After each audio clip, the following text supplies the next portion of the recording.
الحمدللہ رب العالمین والصلاة والسلام علی سید الانبیاء والمرسلین اعوذ باللہ من الشیطان الرجیم بسم اللہ الرحمن الرحیم یا ایہا الناس اتقوا ربکم الذی خلقکم من نفس واحدہ صدق اللہ العظیم۔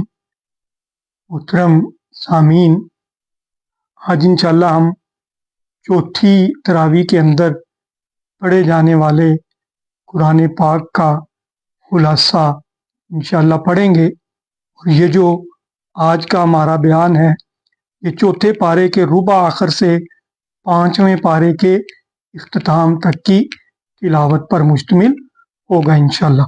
اللہ تعالیٰ کا ارشاد ہے کہ جب تک افواہوں کی تحقیقات کر کے حقیقت معلوم نہ کر لی جائے اس وقت تک ان کی اشاعت کو روکا جائے، کیونکہ منافقین غلط افواہیں پھیلا کر مسلمانوں کو ہراساں کرنے کی کوشش کرتے ہیں۔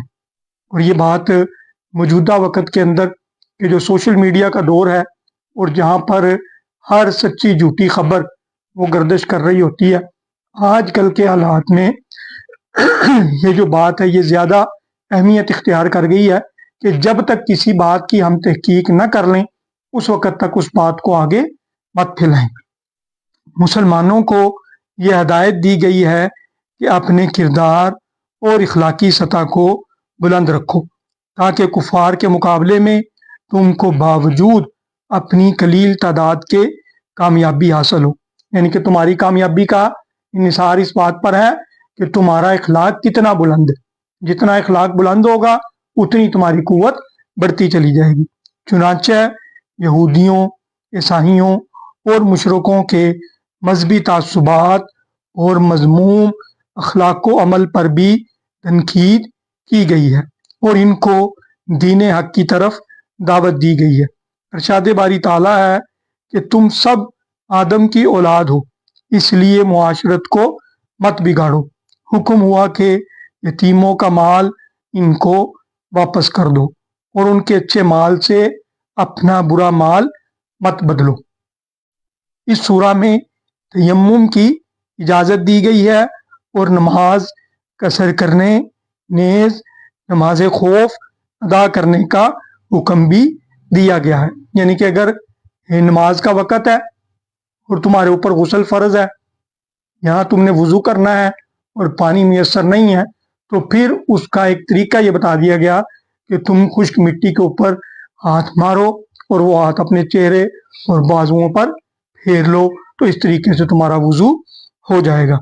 پھر ازواج کی تعداد مقرر فرماتے ہوئے یہ ارشاد فرمایا گیا ہے کہ اگر تم بیویوں کے درمیان انصاف نہ کر سکو تو پھر ایک ہی بیوی پر اکتفا کرو اور بیویوں کے مہر خوش دلی سے ادا کرو۔ ترکے میں مرد اور عورت کے حصے مقرر فرمائے اور قرض کی ادائیگی کو مقدم ٹھہرایا، یعنی کہ جو بھی آدمی فوت ہو جاتا ہے اس کا جو چھوڑا ہوا مال ہے اس کی پوری تقسیم بتا دی، اور اس تقسیم سے پہلے آپ نے کیا کرنا ہے، اس کے اوپر جو قرض ہے اس کو اس کے مال میں سے ادا کرنا ہے۔ بدکار عورت پر 4 شہادتوں کو لازمی قرار دیا اور جرم ثابت ہونے پر قید میں رکھنے کا حکم ہوا۔ بدکار مرد کے لیے سخت سزا کا حکم ہوا، البتہ توبہ کی تاکید فرمائی، ہاں آخری وقت کی توبہ قابل قبول نہیں۔ اس کے بعد ان رشتوں کی تفصیل ہے جن سے نکاح ناجائز ہے۔ مقررہ مہر کی رقم میں زوجین کی رضامندی سے شادی کے بعد بھی کمی بیشی ہو سکتی ہے۔ متع محض شہوت رانی ہے، اس لیے حرام ہے۔ تجارت میں باہمی رضامندی سے مناسب منافع جائز ہے، لیکن ظلم اور ہیرا پھیری ناجائز ہے جس کی سزا جہنم ہے۔ بڑے گناہوں سے بچنے کی کوشش سے چھوٹے گناہ توبہ کے ذریعے سے معاف ہو جاتے ہیں، بلکہ حدیث میں آتا ہے مختلف اعمال ہے کہ ایسے اگر ایک نماز پڑھیں اور پھر دوسری پڑھیں تو ان کے درمیان جو چھوٹے گناہ ہیں وہ معاف ہو جاتے ہیں۔ ایک جمعے سے دوسرے جمعے کے درمیان اگر آپ جو ہے وہ آپ سے چھوٹے گناہ ہو جاتے ہیں، بڑے گناہوں سے آپ بچتے ہیں، تو وہ چھوٹے گناہ آپ کے ایک جمعے اور پھر اگلے جمعے کی برکت سے وہ معاف ہو جائیں گے۔ عورتیں اگر نافرمان اور قابو سے باہر ہوں تو ان کو سزا دی جا سکتی ہے، لیکن سزا دینے کا بہانہ تلاش کرنا سخت گناہ ہے۔ زوجین میں اگر ناراضگی ہو جائے اور باہم فیصلہ نہ ہو سکے تو ثالث مقرر کیا جا سکتا ہے، یعنی کہ اگر میاں بیوی میں اختلافات ہوں اور وہ دونوں آپس میں ان کو سلجھانے میں ناکام رہیں تو پھر اس کا طریقہ کار یہ ہے کہ 2 ثالث مقرر کیے جائیں گے، ایک میاں کی طرف سے ایک بیوی کی طرف سے، اور اس طریقے سے اس معاملے کو نپٹا دیا جائے گا اور کوشش کی جائے گی کہ ان کے درمیان اصلاح ہو جائے۔ بخیل اور ناشکرے لوگوں کے لیے ذلت کا عذاب ہے۔ نشے اور ناپاکی کی حالت میں نماز ناجائز ہے۔ پانی میسر نہ ہونے کی صورت میں غسل ناپاکی اور وضو کے بدلے تیمم جائز ہے۔ مسلمانوں کو امانتیں واپس کرنے، انصاف کرنے اور خیانت نہ کرنے کی تلقین فرمائی گئی۔ جہاد کا حکم دیا گیا اور شہادت کا مرتبہ بہت بلند اور اعلیٰ رکھا گیا ہے۔ مسلمانوں کے لیے موت سے ڈرنا بزدلی ہے، یعنی کہ یہ مسلمان کے شایان شان نہیں ہے کہ وہ موت سے ڈرے، بلکہ مسلمان کا یہ کام ہے کہ وہ بہادری سے زندگی گزارے، کیونکہ اس کو پتہ ہے کہ جیسے ہی وہ مرے گا تو اس کی سیدھی منزل کیا ہے؟ وہ جنت ہے۔ اسی لیے مسلمان کا موت سے ڈرنا درست نہیں ہے۔ مسلمانوں کو جہاد کا حکم دیا گیا ہے اور گواہی سیدھے اور صاف الفاظ میں دینا چاہیے۔ پیچ دار گواہی ناجائز ہے، ان کے گھما پھرا کے بات نہیں کرنی، بلکہ جو درست بات ہے وہ بالکل ٹھیک ٹھیک بات کر دینی ہے۔ یہاں تک کہ اگر سچی گواہی کے مضر اثرات تمہاری ذات پر یا اپنے رشتہ داروں کی ذات پر بھی پڑتے ہوں تب بھی گواہی سچی دینی چاہیے۔ ارشاد باری تعالیٰ ہے، شرک کو ہرگز معاف نہیں کیا جائے گا اور لغزشیں اس کی رحمت سے معاف ہو سکتی ہیں، یعنی کہ شرک کی معافی اللہ تعالیٰ کہتے ہیں کہ نہیں ہے اگر توبہ نہ کی۔ اگر تو توبہ کر لی پھر تو سارے گناہ، بڑے سے بڑا گناہ بھی جو ہے وہ توبہ کے ذریعے سے معاف ہو جائے گا، لیکن اگر توبہ نہ کی تو اللہ تعالیٰ نے واضح طور پر یہ فرمایا ہے کہ ان اللہ لا یغفر ان یشرک بہ ویغفر ما دون ذلک لمن یشاء۔ تو اس طریقے سے یہ بات ارشاد فرمائی گئی۔ اسی طرح سے یہ جو آج کی ہماری تراویح ہے، اس کا جو آغاز ہے اسی آیت سے ہوتا ہے کہ جو آیت ہم خطبہ نکاح کے اندر پڑھتے ہیں، یا ایھا الناس اتقوا ربکم الذی، یہ پوری آیت، اس آیت کے اندر کیا بتایا گیا ہے کہ لوگوں اللہ سے ڈر جاؤ، وہ اللہ کہ جس نے تمہیں ایک مرد اور ایک عورت سے پیدا کیا اور پھر ان کے ذریعے سے بہت بڑی تعداد میں مردوں اور عورتوں کو دنیا کے اندر بسایا، اور پھر کہا گیا کہ اس اللہ سے ڈر جاؤ کہ جس کے نام کے اوپر تم رشتے قائم کرتے ہو، جس کے واسطے کے اوپر تم ایک دوسرے سے رشتہ داریاں بڑھاتے ہو۔ پھر اس سے پہلے بات آ گئی کہ توبہ کے بارے میں بتایا گیا کہ توبہ تم کب تک کر سکتے ہو؟ جتنے مرضی گناہ ہیں، اللہ نے واضح طور پر کہہ دیا لا تقنطوا من رحمت اللہ، اللہ کی رحمت سے مایوس نہیں ہونا۔ جتنے بھی گناہ ہیں وہ معاف ہو جائیں گے صرف توبہ سے، لیکن اس کا وقت کب تک ہے؟ اذا حضر احدکم الموت، جب تک موت کا وقت نہیں آتا تب تک توبہ کا وقت موجود ہے۔ لیکن جب غرغرے کی کیفیت ہو جائے، ایک انسان کو پتہ لگ جائے کہ اب اس کا آخری وقت ہے، تو اس کے بارے میں اللہ تعالیٰ فرماتے ہیں کہ اب اس کی توبہ قبول نہیں ہوگی، کیونکہ آپ جانتے ہیں کہ آخری وقت میں آ کر تو فرعون نے بھی جو ہے وہ توبہ کرنے کی کوشش کی اور کہا کہ میں رب موسیٰ اور رب ہارون کے اوپر ایمان لاتا ہوں، لیکن اللہ تعالیٰ نے کہا الآن، اب تم توبہ کرتے ہو اب تمہاری توبہ کی اللہ تعالیٰ کو ضرورت نہیں ہے۔ اسی طرح ایک بڑی اہم بات اس سبق کے اندر کہی گئی، اللہ تعالیٰ فرماتے ہیں کہ تمہاری جو بیویاں ہیں وہ اگر تمہیں پسند نہیں بھی ہے نا تو پھر بھی کوشش کرو کہ ان کے ساتھ زندگی کے اندر گزارا کرو، کیونکہ ممکن ہے کہ ایک چیز تم ناپسند کرتے ہو لیکن اللہ تعالیٰ نے اس کے اندر تمہارے لیے بہت زیادہ خیر رکھی ہو۔ فَإِن كَرِهْتُمُوهُنَّ فَعَسَىٰ أَن تَكْرَهُوا شَيْئًا وَيَجْعَلَ اللَّهُ فِيهِ خَيْرًا كَثِيرًا۔ پھر اللہ تعالیٰ نے ان آیات کے اندر یہ جو ہم نے پڑھنی ہے، ایک آیت کے اندر ان رشتہ داروں کی، ان خواتین کی وضاحت سے تفصیل بتائی کہ جن کے ساتھ نکاح حرام ہے۔ وہ کون ہے؟ مائیں، بیٹیاں، بہنیں، پھوپھیاں، خالائیں، بھتیجیاں، بانجیاں، رضائی مائیں، رضائی بہنیں، بیویوں کی بیٹیاں، بہویں، دو بہنوں کو ایک وقت میں جمع کرنا، دو بہنوں کو ایک وقت میں آپ نکاح کے اندر نہیں رکھ سکتے۔ اسی طرح سے وہ عورتیں جو آلریڈی شادی شدہ ہیں، شوہروں والی ہیں، ان کے ساتھ بھی نکاح کرنا جائز نہیں ہے۔ اور پھر ایک بڑی ہی اہم آیت کہ جس کے اندر عذاب کی کیفیت بتائی گئی، اور وہ عذاب کی کیفیت کیا ہے؟ اللہ تعالیٰ فرماتے ہیں کہ جہنم کے اندر کیفیت یہ ہوگی کہ ایک بندے کو عذاب دیا جائے گا اور اس کا پورا جسم جل جائے گا، اس کی جلد جل جائے گی۔ کلما ناضجت جلودہم بدلناہم جلودا غیرہا لیذوقوا العذاب۔ استغفر اللہ، اعوذ باللہ تعالی۔ اللہ تعالیٰ کہتے ہیں کہ پوری جلد جل جائے گی، لیکن ہم کیا کریں گے؟ اس جلد کو ریپلیس کر دیں گے، نئی جلد آ جائے گی، اور پھر یہ عذاب کی کیفیت اسی طرح سے چلتی رہے گی، چلتی رہے گی، جاری رہے گی۔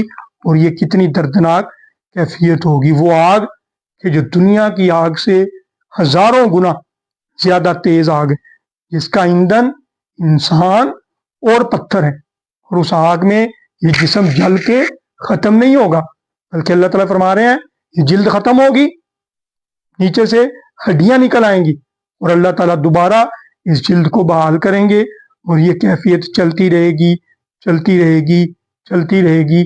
کب تک چلتی رہے گی؟ خالدین فیہا ابدا، ہمیشہ ہمیشہ کے لیے، اس کا کوئی اینڈ نہیں ہے۔ پھر اس کے بعد ایک اور اہم سبق یہ دیا گیا کہ ان اللہ یأمرکم ان تؤدوا الامانات الی اہلہا، اللہ تعالیٰ تمہیں حکم دیتا ہے کہ تم امانتیں اہل بندوں کے سپرد کرو۔ جو بھی تم نے کسی کو کوئی کام دینا ہے اس کو دو جو اہل ہے، اور خاص طور پہ ہمارے جمہوری معاشروں کے اندر جب تم نے ووٹ دینا ہے تو وہ اس بندے کو دینا ہے جو اہل ہے، جو کریکٹر کا بہتر ہے، جو اللہ سے زیادہ ڈرنے والا ہے، جو اللہ کے رسول کی زندگی کو زیادہ اپنانے والا ہے۔ اسی طرح جب بھی تم نے دو لوگوں کے درمیان فیصلہ کرنا ہے، فَإِذَا حَكَمْتُمْ بَيْنَ النَّاسِ أَن تَحْكُمُوا بِالْعَدْلِ، جب بھی دو لوگوں کے درمیان فیصلہ کرو، عدل کے ساتھ کرو، انصاف کے ساتھ کرو۔